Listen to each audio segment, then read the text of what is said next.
ठीक है, सभी आ जाओ क्लास में। लिंक शेयर कर दिए हैं, सभी जल्दी से जल्दी जुड़ जाओ। क्लास शुरू होगी, 6 बज गया है। आज लिखाने का काम ज़्यादा है तो जल्दी आ जाओ।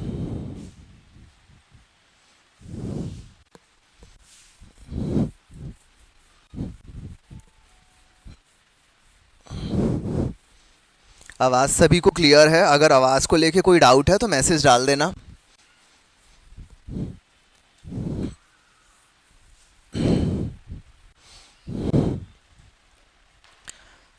आवाज़ सभी को क्लियर है?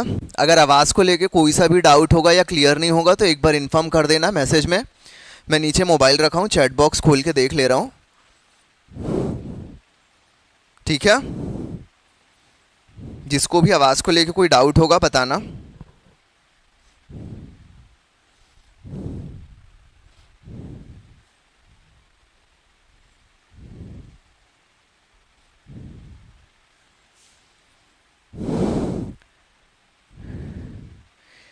चलो शुरू कर रहे हैं, जल्दी से आ जाओ जो बाहर है।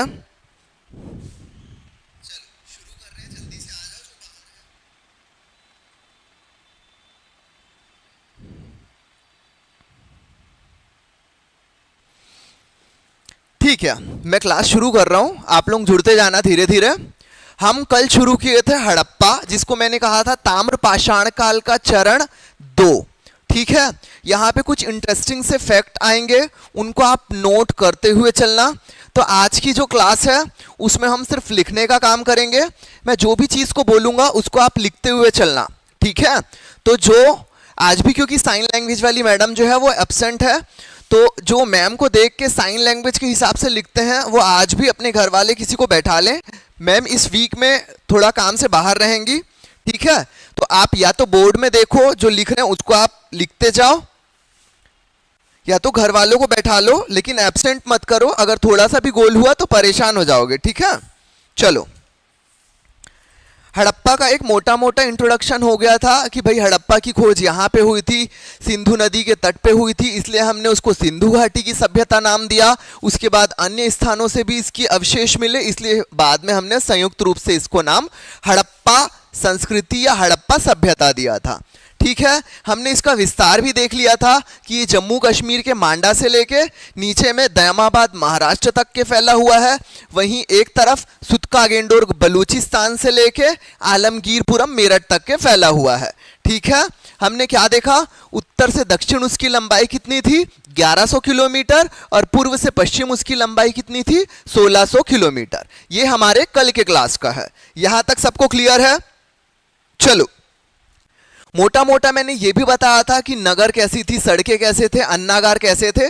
तो आज ना उसको आप नोट कर लो। ठीक है, क्योंकि किस्सा कहानी आपको डेफिनेटली याद रहेगा, लेकिन जब आप रिवाइज करना चाहोगे तो आपके पास एटलीस्ट कुछ कीवर्ड्स होने चाहिए। ठीक है, चलो उसी को अपन शुरू करते हैं।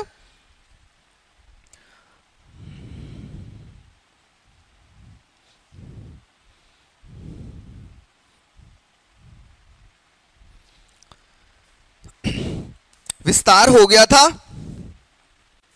सबसे पहले लिखो, पहली हेडिंग डाल लो, नगर योजना। ठीक है, नगर योजना, पहली हेडिंग डाल लो, नगर योजना। जो मेरी आवाज सुन के लिख रहे हैं वो याद से पहली हेडिंग डाल लो, नगर योजना। हम इस पूरे हड़प्पा सभ्यता को छोटे छोटे पॉइंट्स में डिवाइड करके एक एक टॉपिक्स को कंप्लीट कर लेंगे, जिससे पूरा हड़प्पा जो है कंप्लीट हो जाएगा। तो सबसे पहली हेडिंग आप डाल लो, नगर योजना। क्लियर है? नगर योजना। ठीक है, और जो साइन लैंग्वेज के हिसाब से समझते हैं वो बोर्ड को देखते हुए चलो, वो स्क्रीनशॉट कर लेना। क्लियर है सबको?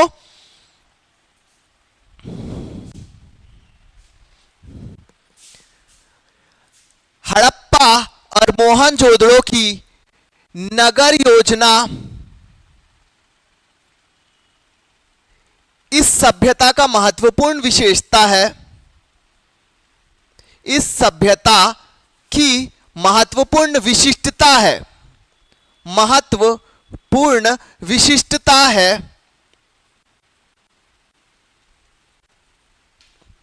पूरा स्टेटमेंट लिखाना पड़ेगा या कीवर्ड्स में समझ जाओगे? नगर योजना इस सभ्यता की महत्वपूर्ण विशिष्टता है। यहां तक सबको क्लियर हो गया? मोहनजोदड़ो और हड़प्पा, मोहनजोदड़ो एवं हड़प्पा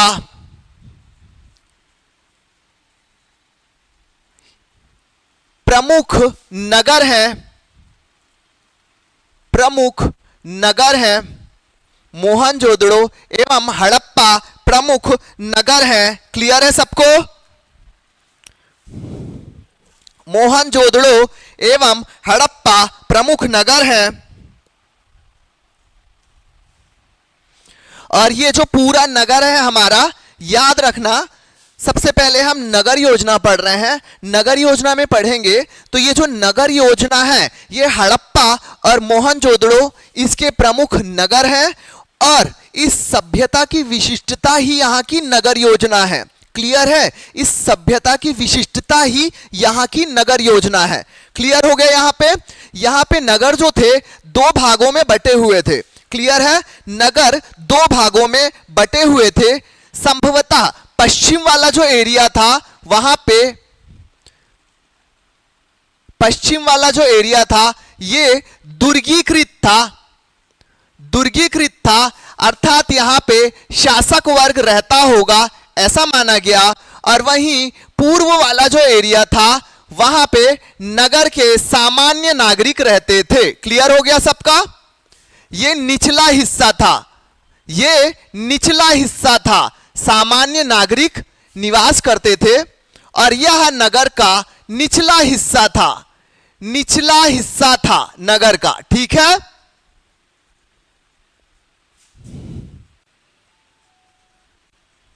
क्लियर है सबको? यह नगर का निचला हिस्सा था, यह नगर का निचला हिस्सा था। सबको क्लियर हो गया? नगर योजना क्या थी? एकदम 3 पॉइंट्स में बस याद रख लो। नगर योजना ही हड़प्पा की सबसे महत्वपूर्ण विशिष्टता थी। इसके दो महत्वपूर्ण नगर थे, एक हड़प्पा और दूसरा मोहनजोदड़ो। ठीक है? इसके अलावा भी बहुत सारे नगर थे, लोथल, चन्हूदड़ो, कालीबंगन, ये वो, लेकिन जो मुख्य नगर थे वो हड़प्पा और मोहनजोदड़ो थे। क्लियर हो गया? और इसमें क्या था, जो पूरा नगर था ना दो भागों में डिवाइड था। जो पश्चिम का एरिया था वो क्या था, ऊंचा था और वह दुर्गीकृत था। तो यह अंदाजा लगाया जाता है कि शासक वर्ग जो है इस उच्च वाले एरिया में रहता था और जो पूर्व का एरिया था वो थोड़ा निम्न एरिया था। तो यह अंदाजा लगाया जाता है कि जो सामान्य जनता और नागरिक रहते थे वो पूर्व के हिस्से में रहते थे। सबको नगर योजना याद हो गया? ठीक है, इसको घर लेके जाने का नहीं है, इसको यहीं पे याद करके बैठना। और जो लोग लिख रहे हैं लिख लो, क्योंकि मैं इसको 2 बार रिपीट कर चुका हूं। ठीक है? तो नगर योजना हमारी यहां पे कंप्लीट हो गई। अब इस नगर में भवन कैसे बने हुए थे? क्लियर है? नगर में भवन कैसे बने हुए थे? तो भवन से संबंधित 3 से 4 इंपॉर्टेंट पॉइंट है, आप उसको लिख लो। तो अब दूसरा नंबर डाल के साइड हेडिंग में लिखना भवन।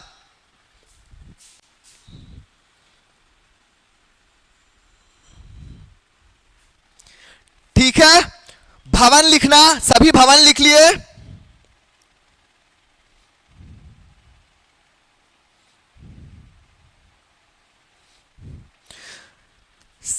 भवन, दूसरा हेडिंग डालो भवन। जो मेरी आवाज सुन के लिख रहे हैं वो तुरंत लिखते जाएं।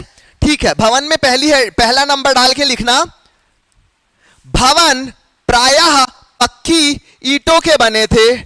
भवन प्रायः पक्की ईंटों के बने थे। ये चीजें एकदम किस्सा कहानी टाइप लगता है, लेकिन एग्जाम में जब आ जाता है तो ये तुरंत नंबर दिला देता है ना, इसलिए इसको लाइटली मत लेना, लिख लेना। भवन प्रायः पक्की ईंटों के बने थे। भवन प्रायः पक्की ईंटों के बने थे। दूसरा लिखो, प्रायः नहीं भी लिखोगे तो चलेगा, भवन पक्की ईंटों के बने थे। और दूसरा पॉइंट लिखो, भवन प्रायः बहुमंजिला थे। प्रायः एक मंजिला और बहुमंजिला दोनों थे। भवन प्रायः एक मंजिला और बहुमंजिला दोनों थे। क्लियर हो गया?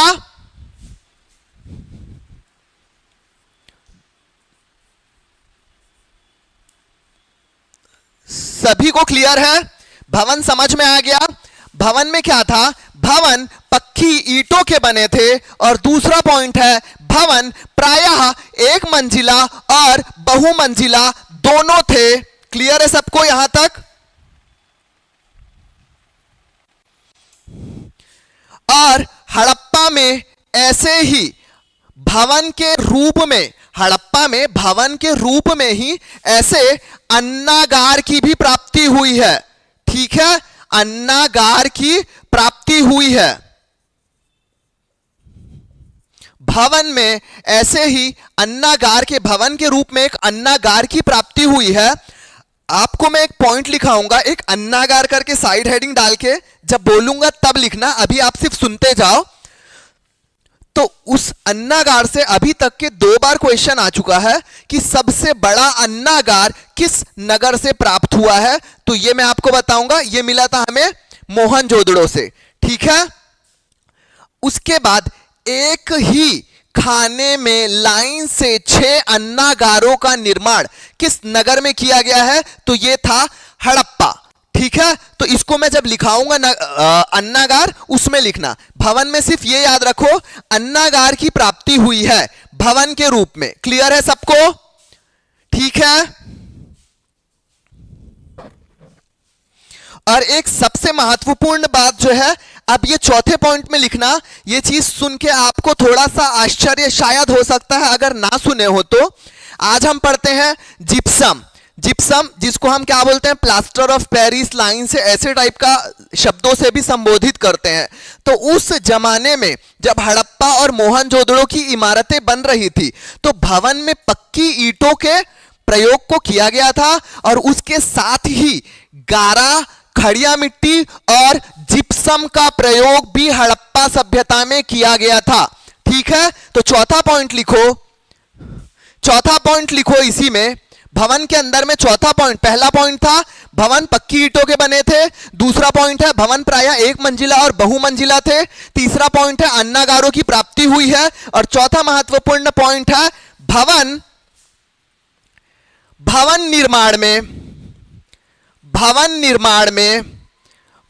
निर्माण में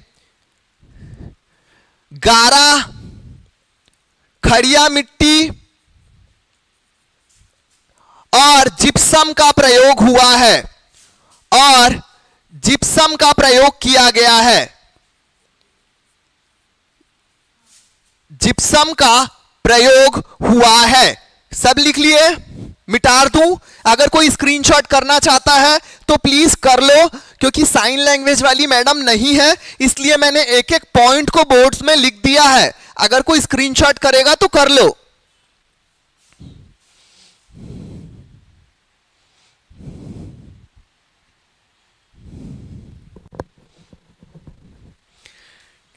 ठीक है, हो गया सबका? मैं मिटा रहा हूं। और अब सबसे पहली हेडिंग थी नगर योजना, दूसरी हेडिंग हमने डाला था भवन। अब तीसरी हेडिंग डाल लो स्नानागार। ठीक है, तीसरी हेडिंग डाल लो क्या? स्नानागार। क्लियर है? तीसरी हेडिंग, साइड हेडिंग डालो स्नानागार।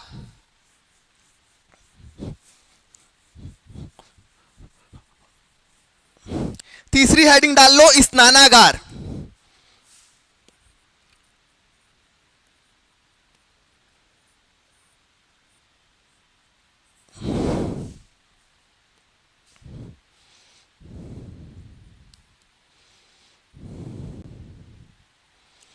ठीक है, स्नानागार में ये याद रखना, ये जो मोहनजोदड़ो वाला एरिया है, मोहनजोदड़ो की ये भी विशेषता को और विशिष्टता को प्रदर्शित करता है।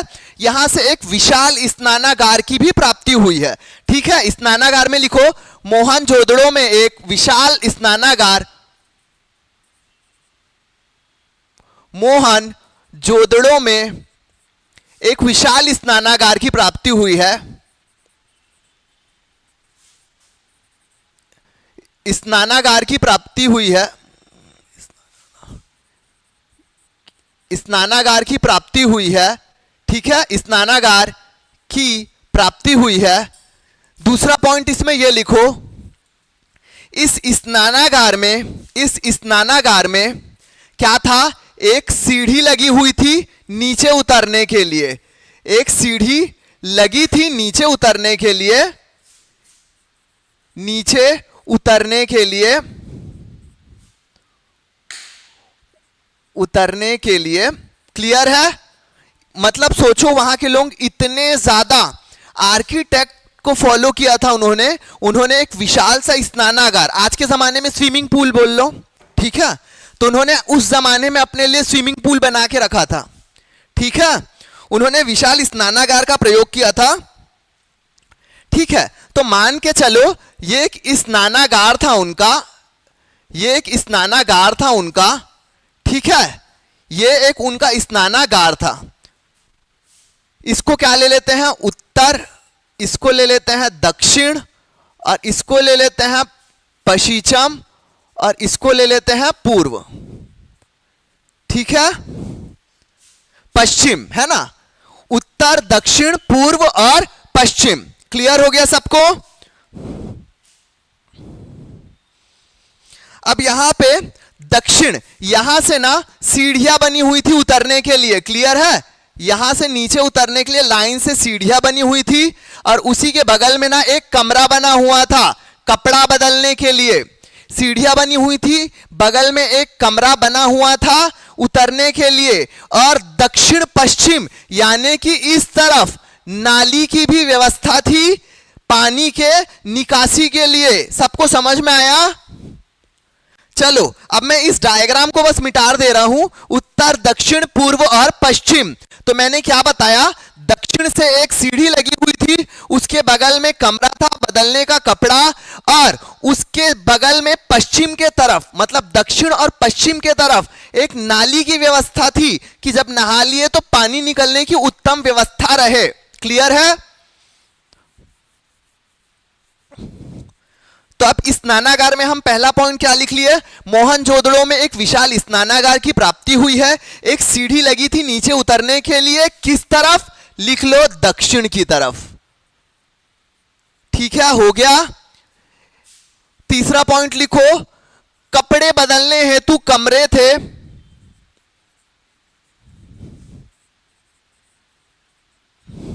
कपड़े बदलने हेतु पृथक कमरे बने थे, कमरे बने थे। और चौथा और लास्ट पॉइंट लिख लो, दक्षिण पश्चिम में, दक्षिण पश्चिम में पानी की निकासी हेतु नाली की व्यवस्था थी, नाली की व्यवस्था थी। क्लियर हो गया सबको? चलो बोर्ड का मिटा रहा हूं, जल्दी से स्क्रीनशॉट कर लो जो स्क्रीनशॉट करना चाहता है।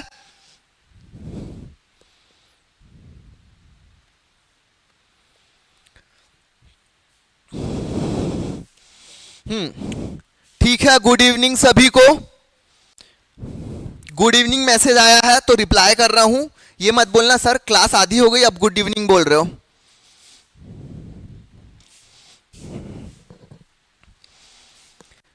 और पुराने बच्चों का नाम ले रहा हूं, द्रौपदी, मुकेश, और एक और बच्चे का मैसेज देखा हूं नबील शेख। ये लोग कहां हैं? सब हाय करके बता दो ताकि मुझे समझ में आए कि क्लास में जुड़े हैं।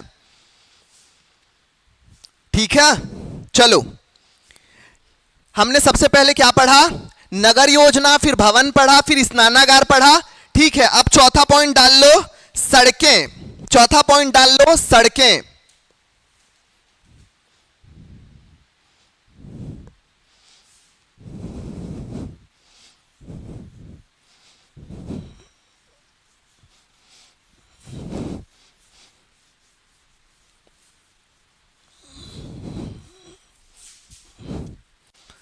हो गया, सभी चौथा पॉइंट डाल लो, सड़कें।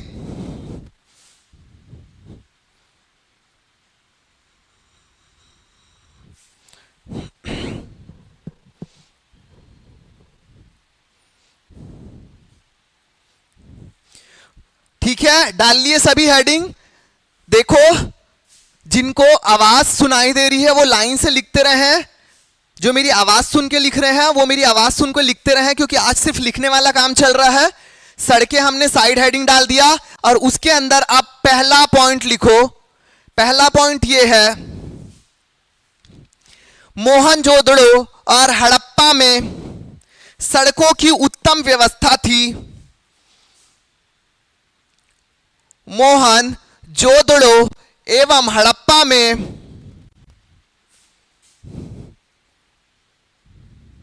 सड़कों की उत्तम व्यवस्था थी। उत्तम व्यवस्था थी। और सभी, दूसरा पॉइंट डालो। पहला, मोहनजोदड़ो एवं हड़प्पा में सड़कों की उत्तम व्यवस्था थी। दूसरा पॉइंट लिखो, सड़कें एक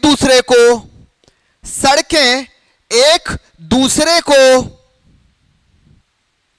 समकोण पर काटती थी। समकोण पर काटती थी।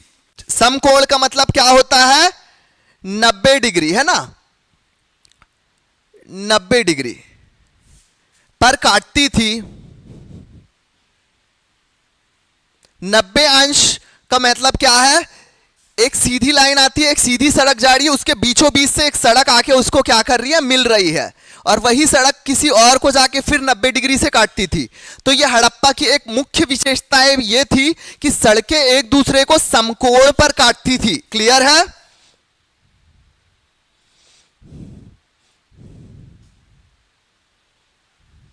कोई बात नहीं, अगर लेट भी हो गया हो तो क्लास को फिर से सुन लेना। सभी को गुड इवनिंग, है ना?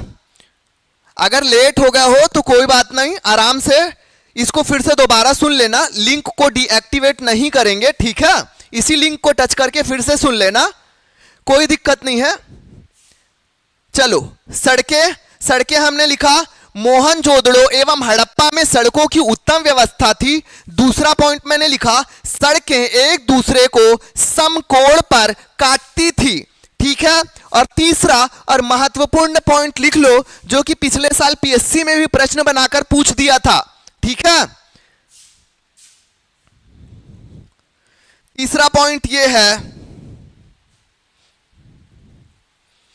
मोहनजोदड़ो में एक सड़क मिली है। मोहनजोदड़ो की मुख्य सड़क, एक सड़क मिली है जिसको हम मुख्य सड़क बोल रहे हैं। मोहनजोदड़ो की मुख्य सड़क की चौड़ाई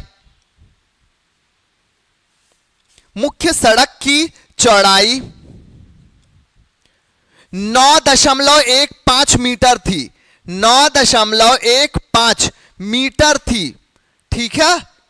मीटर थी, 9.15 मीटर थी, जिसे इतिहासकारों ने राजपथ का नाम दिया है। इतिहासकारों ने राजपथ की संज्ञा दी है। राजपथ की संज्ञा दी है। क्लियर हो गया? इसे इतिहासकारों ने राजपथ की संज्ञा दी है। मोहनजोदड़ो की मुख्य सड़क की चौड़ाई 9.15 मीटर थी। एक सड़क मिली है ना, मुख्य सड़क जो है, इसे इतिहासकारों ने राजपथ की संज्ञा दी है। क्लियर हो गया सबको? इसे इतिहासकारों ने राजपथ की संज्ञा दी है। मैं साइड हो रहा हूं, स्क्रीनशॉट कर लो जो कर रहे हैं। एक और पॉइंट लिखोगे तो लिख लो, नीचे लिखूं, दिख रहा है? ठीक है, नीचे एक और लाइन लिख रहा हूं, अगर दिखे तो, नहीं दिखे और कट जाएगा तो बताना। चौथा पॉइंट इसमें जोड़ो। चौथा पॉइंट जोड़ो, मुख्य सड़क पर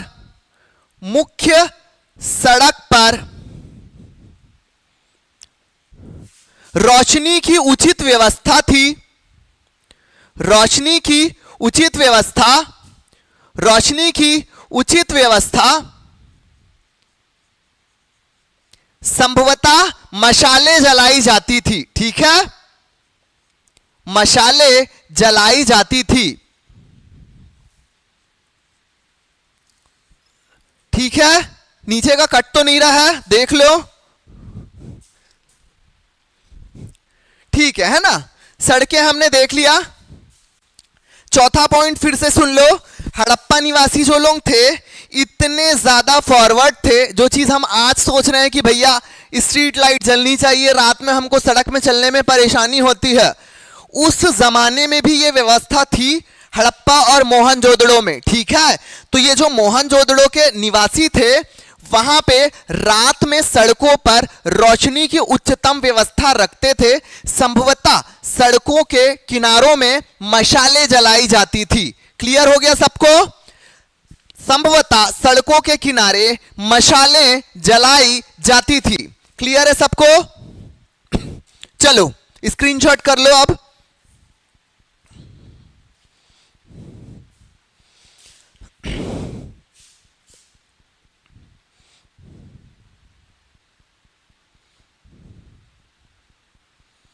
हाँ, फिर मैसेज आया है आज साइन लैंग्वेज वाली मैडम है कि नहीं। तो आज साइन लैंग्वेज वाली मैडम नहीं है। साइन लैंग्वेज वाली मैडम अगले 4 दिन 5 दिन और नहीं आएंगी, तो आप मान के चलो अगले मंडे से साइन लैंग्वेज वाली मैम आएंगी। ठीक है, अगर मेरी आवाज नहीं जा पा रही है तो कोई फ्रेंड एक दूसरे को बता दो कि साइन लैंग्वेज वाली मैडम 3-4 दिन बाद आएंगी। ठीक है, वो अपने घर में किसी जरूरी काम से गई हुई है, काम है, और साइन लैंग्वेज वाली मैम आएंगी तो फिर वो उनका नहीं होगा, फिर कंटिन्यू रहेंगी, कहीं नहीं जाएंगी। ठीक है, अभी 4-5 दिन आपको थोड़ा सा एडजस्ट करना पड़ेगा।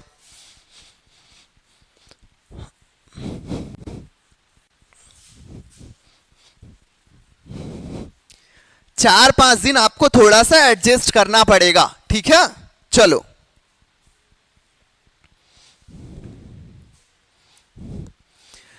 पांचवा हेडिंग डाल दो, नालियां।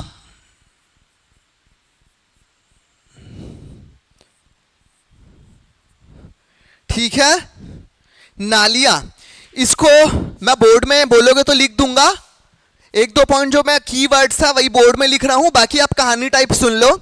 जो क्या था, बहुमंजिला जो इमारतें थी उसके ऊपर से नीचे पानी आने के लिए पाइप का प्रयोग हुआ था। मतलब ऊपर से नीचे पानी आता था और उनके घर के जस्ट बाहर में 1 फुट चौड़ी नालियां थी। वो पानी उन नालियों में जाता था और ये नालियां शहर के बाहर एक बड़ी नालियां थी, उस मुख्य नालियों में मिलते जाती थी और इस प्रकार पूरा जो नालियों का पानी था शहर के बाहर निकाल दिया जाता था। क्लियर है?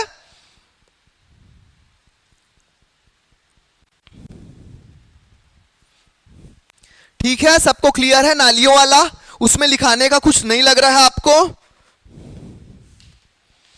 ठीक है, नालियों वाला जो सुन के लिख रहे हो लिख लोगे? उसको बोर्ड में लिखूं या रहन दूं? एक बार बता दो। चलो ठीक है ना। वापस आते हैं, नालियों वाले को मैं फिर भी लिख देता हूं कि अगर हो सकता है कोई ऐसा है जो बोर्ड देख के लिख रहा है तो वो परेशान ना हो। जल्दी से मैं सिर्फ एक पॉइंट लिख दे रहा हूं।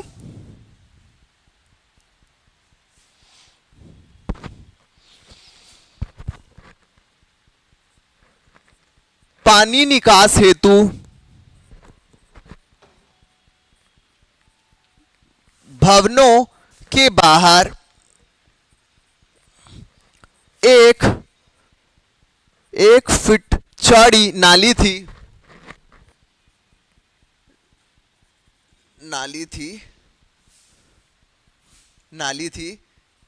ये नालियां मुख्य नालियों में जुड़ी हुई थी, मुख्य नालियों में जुड़ जाती थी,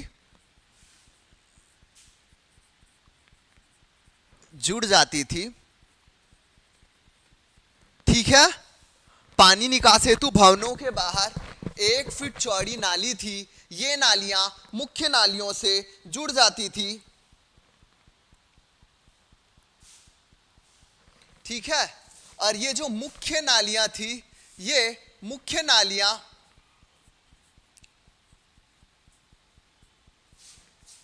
इन अपशिष्ट पानी को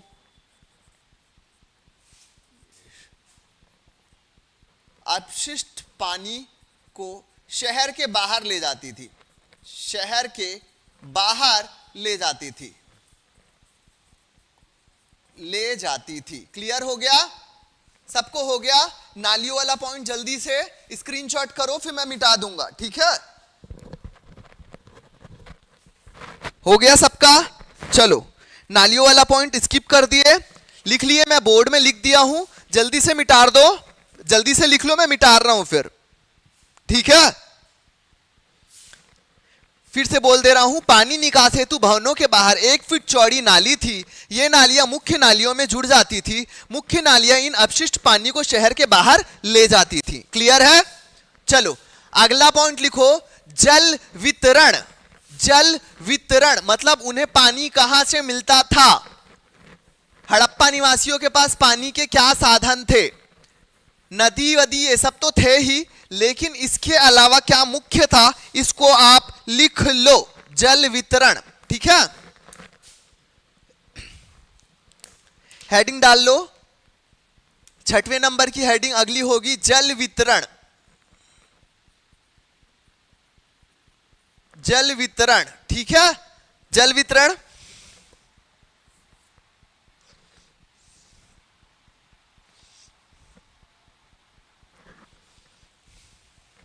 ठीक है? सबको आवाज आ रही है ना? हाँ, पॉइंट डाल के लिखो। पहला, जल वितरण की उत्तम व्यवस्था थी। जल वितरण की उत्तम व्यवस्था थी। उत्तम व्यवस्था थी, ये कैसे पता चल रहा है? ये हमें पता चल रहा है, दूसरा पॉइंट आप लिखोगे तो समझ में आ जाएगा। जल वितरण की उत्तम व्यवस्था थी, और यह हमें पता चलता है क्योंकि वहां पे अत्यधिक मात्रा में कुएं पाए गए हैं। अत्यधिक मात्रा में कुएं पाए गए हैं। मात्रा मत लिखो, संख्या लिखो। अत्यधिक संख्या में कुएं पाए गए हैं। अत्यधिक संख्या में कुएं पाए गए हैं, ठीक है? अत्यधिक संख्या में कुएं पाए गए हैं, ठीक है? हो गया? अब कुएं कैसे थे ये भी दिख लो। कुछ घर में स्वयं के थे और सार्वजनिक कुएं भी थे, ठीक है? सार्वजनिक कुएं भी थे। सार्वजनिक कुएं भी थे, ठीक है? क्लियर हो गया? अब चौथा पॉइंट लिखो, और चौथे पॉइंट को गांठ बांध लो, इसको रट के रखना है, और वो ये है कि हड़प्पा सभ्यता से संबंधित एक और शहर है जिसका नाम था कालीबंगा। कालीबंगा, ठीक है? का में आ की मात्रा का, ला में बड़ी की मात्रा ली, बा, और गा में आ की मात्रा गा, ऊपर में चंद्र बिंदु। इसको कालीबंगा भी लिखा है और एक जगह कालीबंगन भी लिखा है। कालीबंगन, ठीक है? आपको जो भी आए आप कंफ्यूज मत होना। कालीबंगा और कालीबंगन दोनों सेम है। कालीबंगा या कालीबंगन नगर कालीबंगन के सभी घरों में अपने खुद के कुएं थे, ठीक है? अपने खुद के कुएं थे। क्लियर हो गया सबको? कालीबंगा या कालीबंगन के सभी घरों में अपने खुद के कुएं थे। सभी घरों में अपने खुद के कुएं थे। क्लियर हो गया सबको? चलो जल्दी से जल वितरण वाला लिख लो, मिटाऊंगा उसको।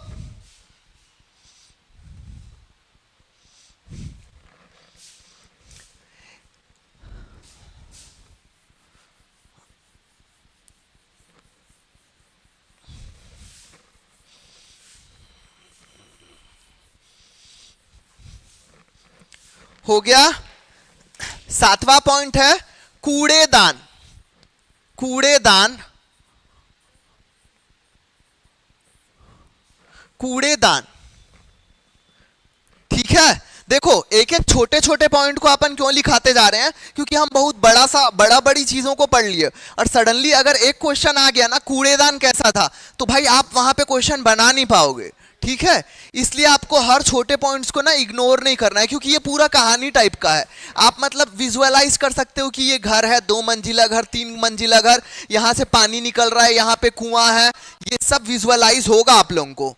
ठीक है, चलो ठीक है, चलो कूड़ेदान। तो अपन ये क्या बोलेंगे कि यहां पे संभवतः सफाई की ना उच्चतम व्यवस्था थी, यहां संभवतः सफाई की उच्चतम व्यवस्था थी। और ये हमें कैसे पता चल रहा है? ये हमें पता चल रहा है वहां पे उपस्थित कूड़ेदान को देखकर। ठीक है, वहां पे सफाई की उच्चतम व्यवस्था थी, और यह हमें पता चलता है वहां पर लगे कूड़ेदान को देखकर, जो हमें कूड़ेदान का अवशेष मिला है। ठीक है, तो उसको लिखो, कूड़ेदान में लिखना पहला पॉइंट डाल के, यहां संभवतः सफाई की उच्चतम व्यवस्था थी, संभवतः सफाई की उत्तम व्यवस्था थी, उत्तम व्यवस्था थी, जो यहां लगे कूड़ेदान को देखकर पता चलता है। यहां लगे कूड़ेदान को देखकर पता लगता है। ठीक है, चलो जो लोग स्क्रीनशॉट कर रहे हैं, देख के लिख रहे हैं, जल्दी से स्क्रीनशॉट कर लें।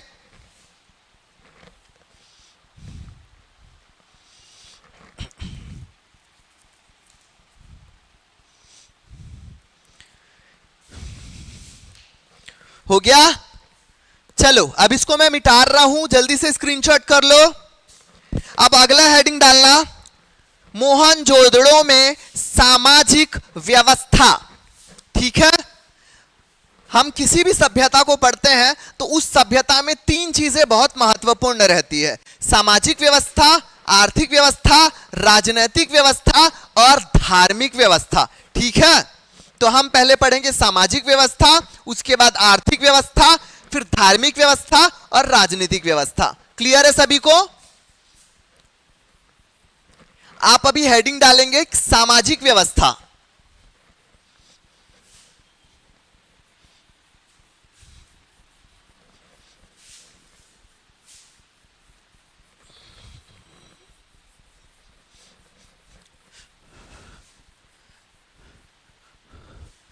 क्योंकि साइन लैंग्वेज वाली मैडम है नहीं, इसलिए पूरा बोर्ड वर्क करना पड़ रहा है, एक एक पॉइंट को लिखना पड़ रहा है।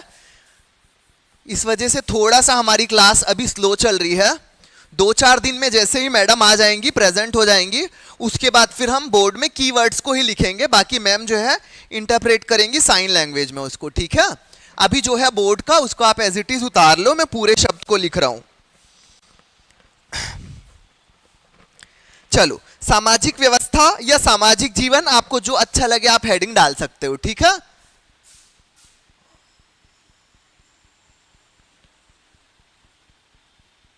सामाजिक व्यवस्था या सामाजिक जीवन, जो आपको अच्छा लगे वो हेडिंग डाल सकते हो। ठीक है, चलो अब इसमें मैं लाइन से एक एक पॉइंट बताते जाऊंगा, आप पॉइंट वाइज इसको लिखते हुए चलना। ठीक है, अभी मैं आपको बता रहा हूं सामाजिक व्यवस्था से रिसेंटली यानी कि परसों सहकारिता अपेक्स बैंक का एग्जाम हुआ था, और वहां से क्वेश्चन पूछ लिया था, और वो सिर्फ एक लाइन में इसका आंसर इसी वाले पॉइंट्स के बीच में लिखा हुआ था, उसको बस एज इट इज पढ़ना था और टिक लगा देना था। ठीक है, चलो पहला लिखो,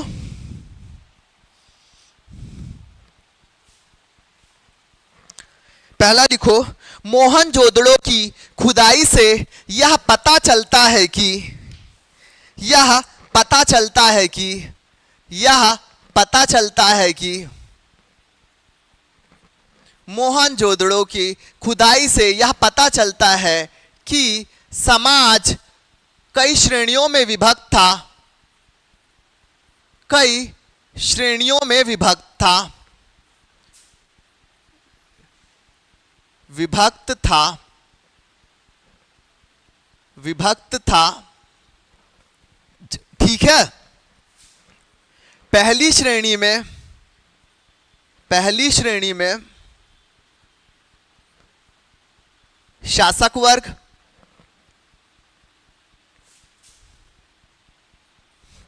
दूसरी श्रेणी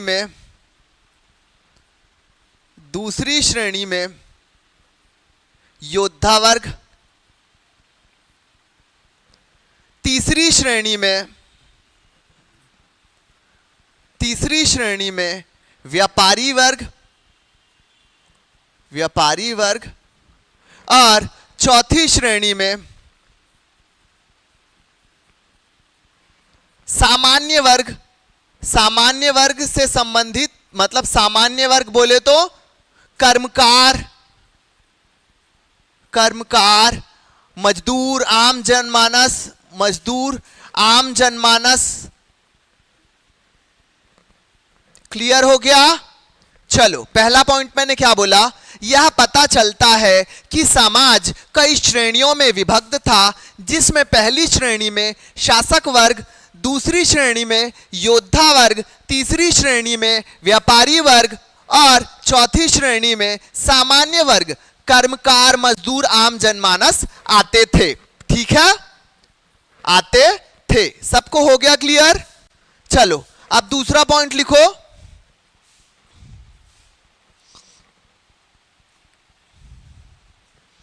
दूसरा पॉइंट लिखो, और यही पॉइंट कल का क्वेश्चन का विषय था। ये लोग शाकाहारी तथा मांसाहारी दोनों थे। शाकाहारी तथा मांसाहारी दोनों थे। मांसाहारी दोनों थे। क्लियर हो गया? शाकाहारी और मांसाहारी दोनों थे। क्लियर है? तीसरा, इन्हें सूती और ऊनी वस्त्र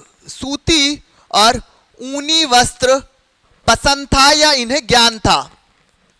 इन्हें सूती या ऊनी वस्त्र पसंद था या ज्ञान था, या उसको ही पहनते थे?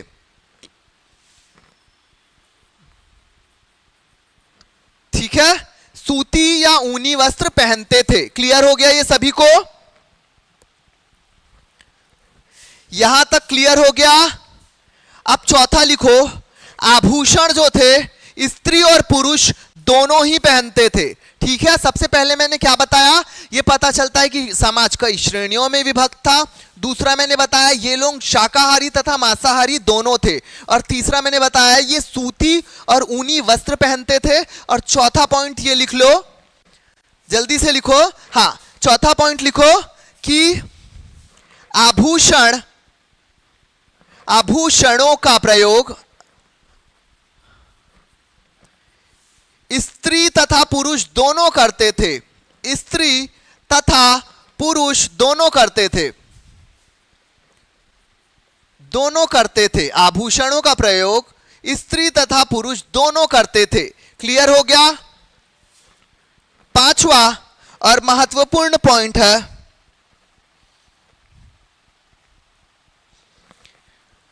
यहां से नर्तकी की मूर्ति,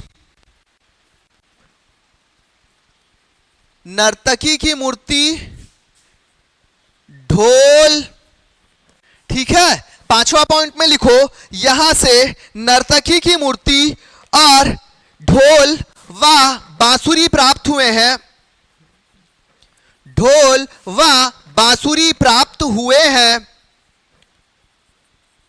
इससे यह अंदाजा लगाया जा सकता है, इससे यह अंदाजा लगाया जा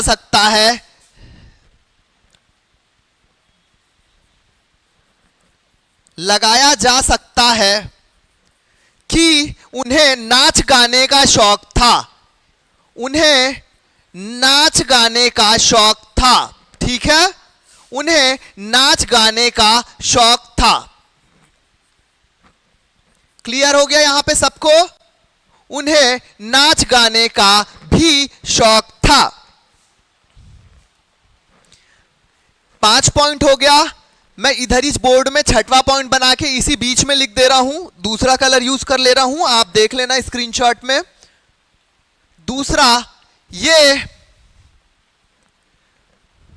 पासे, आप पासे का खेल जानते हैं ना, पासा ऐसे ऐसे उसको घुमाया, उसमें कुछ अंक आता है, तो ये वो खेल खेलने में भी क्या करते थे, माहिर थे, है ना। उसको पॉइंट कैसे लिखाऊंगा आप देख लो।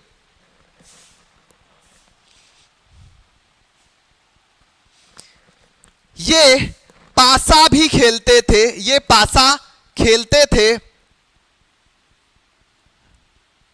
सातवां, बच्चे टेराकोटा के बच्चे, चलो टेराकोटा वाला इसको रहन दो, टेराकोटा वाला जब मैं कला संस्कृति कराऊंगा उसमें लिखाऊंगा, नहीं तो आप टेराकोटा क्या है आप उसमें कंफ्यूज हो जाओगे, ठीक है।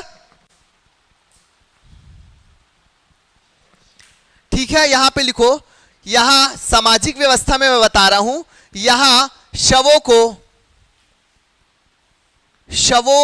को मतलब मृत्यु हो जाने के बाद शव को दफनाया तथा जलाया दोनों ही जाता था, अथवा लिख लो, दफनाया अथवा जलाया जाता था, अथवा जलाया दोनों ही होता था, वहां पे दफनाया या जलाया जाता था, ठीक है। शवों को जलाया भी जाता था, दफनाया भी जाता था, और मैं एक बुक पढ़ा था उसमें तो कई बार कहीं पे ऐसा भी लिखा था, शवों को खुला किसी स्थान पे छोड़ दिया जाता था ताकि पक्षी चिड़िया जो भी है वो आके उस मांस को खाए और तृप्त हो जाए, ठीक है। लेकिन अभी बुकिश लैंग्वेज में जो लिखा है, यहां शवों को दफनाया या जलाया जाता था, तो सामाजिक व्यवस्था में एक ये वाला वर्ड भी लिख लेना, ठीक है।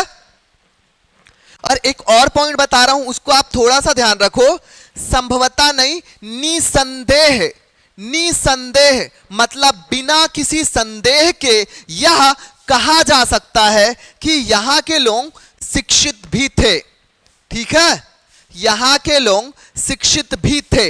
और यह हमें कैसे पता चलता है, क्योंकि हमने उनकी लिपियां देखी है, उनकी लिपियां क्या है, वर्णाक्षर है, चित्राक्षर है, सभी है, जिससे यह अंदाजा लगाया जाता है कि यहां के लोग शिक्षित भी थे, क्लियर है। चलो, तो ये हो गया हड़प्पा का हमारा सामाजिक जीवन, क्लियर है।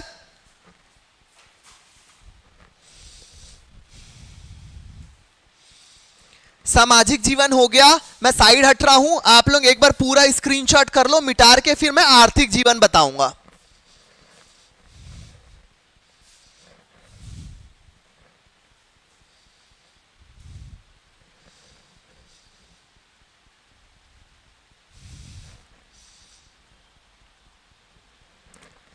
हो गया सभी का स्क्रीनशॉट, किसी का मैसेज आया है, सिंगर चिराग बजाज, गुड इवनिंग।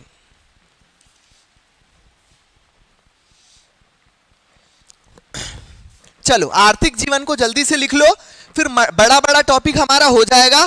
फिर लास्ट वाला डे जो रहेगा ना हड़प्पा वाला, उसमें हम एक बॉक्स बना लेंगे, एक तरफ हम वहां के लाइन से नगर और जो जो चीजें हमें प्राप्त हुई है नगर का नाम लिखेंगे, और दूसरे जगह में क्या क्या चीजें कहां से प्राप्त हुई है उसका नाम लिख लेंगे, ठीक है। तो उसको सिस्टमैटिकली याद करना आपको आसान हो जाएगा। तो ये सामाजिक जीवन यहां पे खत्म हो गया, जिसको मैं अब मिटाने जा रहा हूं।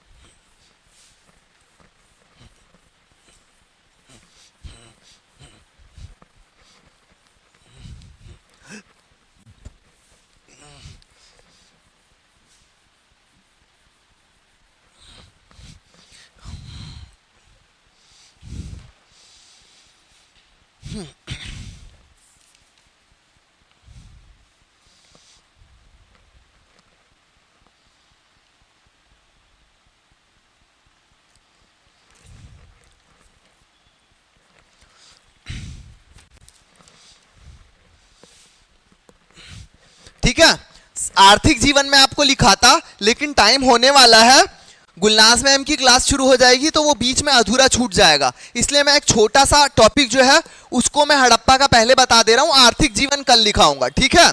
तो वो छोटा सा टॉपिक है, ये लिख लो इसको, और ये मोस्ट इंपॉर्टेंट है। आप पीएससी यूपीएससी कोई सा भी एग्जाम दो, कभी भी वो 2 या 4 नंबर का पूछ लेगा, ठीक है। चलो, उसका डालो सिंधु लिपि या सिंधु सभ्यता की लिपि। ठीक है, इसको मैं हेडिंग डाल दे रहा हूं सिंधु लिपि। आप समझ जाना सिंधु सभ्यता की लिपि की बात कर रहा हूं मैं। सिंधु लिपि। अगर किसी ने आर्थिक जीवन डाल लिया हेडिंग तो उनसे क्षमा चाहेंगे, वो काट के सिंधु लिपि लिख लें। ये एक छोटी सी टॉपिक है जो 5 मिनट 10 मिनट में कंप्लीट हो जाएगी। आर्थिक टॉपिक थोड़ी सी लंबी है, टाइम कम है, गुलनाज मैम का लेक्चर शुरू हो जाएगा। ठीक है, सिंधु लिपि। चलो इस लिपि को पहले सुन लो, फिर मैं बोर्ड में लिख दूंगा। ठीक है, लिपि के बारे में ये सुनो, जब हड़प्पा और इन सारी चीजों की खोज शुरू की गई थी तो हमें यहाँ पे सिंधु लिपियां भी प्राप्त हुई। ठीक है, ये लिपियां जो है इनमें 60 हमें क्या मिलता है, मूल अक्षर मिलते हैं, और करीब 250 से लेके 450 तक भाव चित्रात्मक अक्षरों की प्राप्ति हुई है, जो किसी ना किसी ध्वनि, अक्षर या समूह या भाव को व्याख्या करते हैं, को व्याख्यात करते हैं। इसलिए इस लिपि को पढ़ पाना और समझ पाना बहुत मुश्किल है। यही कारण है कि हड़प्पा सभ्यता से संबंधित जो भी लिपियां प्राप्त हुई है उसे पढ़ने में सफलता नहीं मिल पाई है। क्लियर हो गया? एक ये पॉइंट था।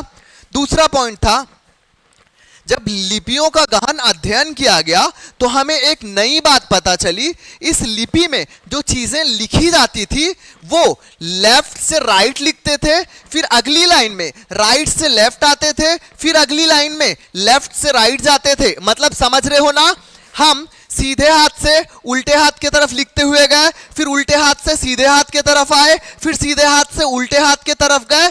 ये लिपि का प्रयोग किया गया है, जिसको एक पर्टिकुलर नाम दिया गया है। इसे ब्रुस्ट्रोफेदम लिपि कहा जाता है। इसे ब्रुस्ट्रोफेदम पद्धति कहा जाता है। ठीक है, इस लिखने की विधि को ब्रुस्ट्रोफेदम पद्धति कहा जाता है, जिसमें हम राइट से लेफ्ट जाते हैं, देन लेफ्ट से राइट आते हैं, देन राइट टू लेफ्ट जाते हैं, एंड राइट से लेफ्ट जाते हैं। ठीक है, समझ में आ गया? अब इसी चीज को मैं बोर्ड में बोल बोल के लिखते जा रहा हूं। जो मेरी आवाज सुन के जा रहे हैं वो लिखते जाएं। जो मेरी आवाज सुन रहे हैं वो लिखते जाएं। मैं एक एक चीज को बोल रहा हूं। ठीक है, लिखना शुरू करें। इस लिपि का सबसे पुराना नमूना, इस लिपि का सबसे पुराना नमूना 1853 ईस्वी में, 1853, ठीक है, इस लिपि का सबसे पुराना 1853 ईस्वी में मिला। ठीक है, इस लिपि का सबसे पुराना नमूना 1853 ईस्वी में मिला। इस लिपि में कुल 60 मूल अक्षर, इस लिपि में कुल 60 मूल अक्षर तथा 250 से लेके 400 चित्राक्षर हैं, चित्रात्मक अक्षर हैं। ठीक है,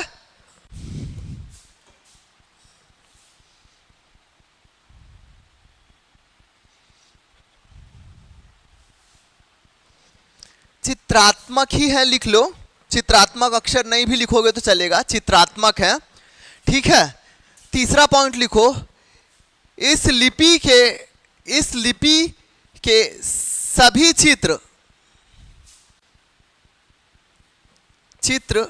चित्र किसी भाव, वस्तु आदि को इंगित करते हैं, आदि को इंगित करते हैं। क्लियर हो गया? ठीक है, पहला बोला इस लिपि का सबसे पुराना नमूना 1853 ईस्वी में मिला। इस लिपि में कुल 60 मूल अक्षर तथा 250 से 400 चित्रात्मक है। इस लिपि के सभी चित्र किसी भाव, वस्तु आदि को इंगित करते हैं। ठीक है, तो हम क्या कर सकते हैं कि यह लिपि वर्णात्मक नहीं बल्कि क्या है, यह लिपि वर्णात्मक ना होकर भाव चित्रात्मक है। यह लिपि वर्णात्मक ना होकर भाव चित्रात्मक है। क्लियर हो गया? यह लिपि वर्णात्मक ना होकर भाव चित्रात्मक है। ठीक है, सिर्फ 5 मिनट बचा है, जल्दी से खत्म करते हैं।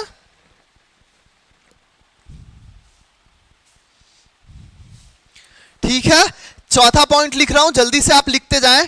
नवीन शोधों के अनुसार, नवीन शोध के अनुसार, नवीन शोध के अनुसार लिपि, नवीन शोध के अनुसार लिपि बाईं से दाईं ओर, बाईं से दाईं ओर तथा फिर दाईं से बाईं ओर लिखी गई है, दाईं से बाईं ओर लिखी गई है, लिखी गई है। लेखन की इस पद्धति को, अगला पॉइंट लिख के डालना, लेखन की इस पद्धति को, लेखन की इस पद्धति को ब्रूस्टोफ्रेदम, ब्रूस्टोफेदम कहा जाता है। फिर से मैं इस वर्ड को दोहरा दे रहा हूं।